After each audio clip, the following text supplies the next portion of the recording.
In 1264, the Civil War resulted in the first Parliament.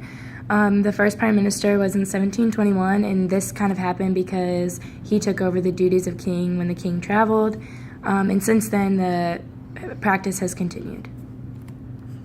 In the early 19th century, the House of Lords passed the Great Britain Reform Bill, which received the royal assent. This kind of established that there was going to be a king and a parliament.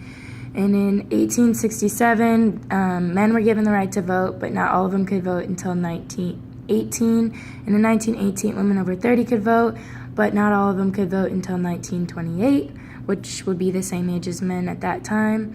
And the Lords couldn't interfere with financial bills, veto bills, or delay any bills longer than a year.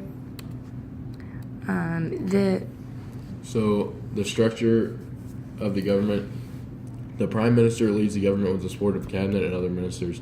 England's government is made of a total of 119 ministers, which includes 1 Prime Minister, 22 cabinet ministers, and 96 other ministers.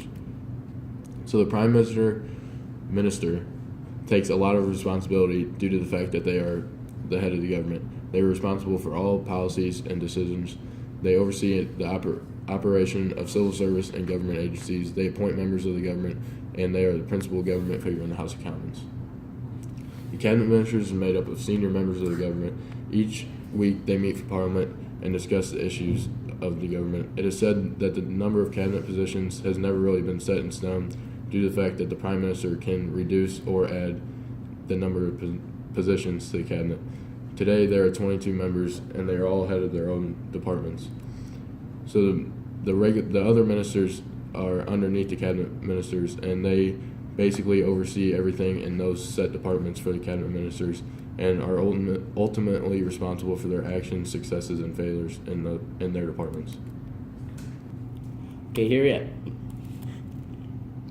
we have the structure of the royal family with the king and queen at top.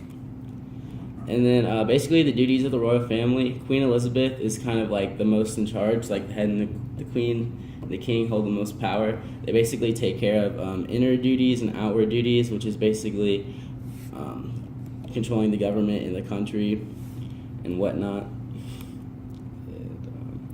And then you have everybody else in the royal family who kind of take cares of the country and the small things inside of it, while the queen is doing all of her other duties because the queen is not able to be everywhere at once. And here's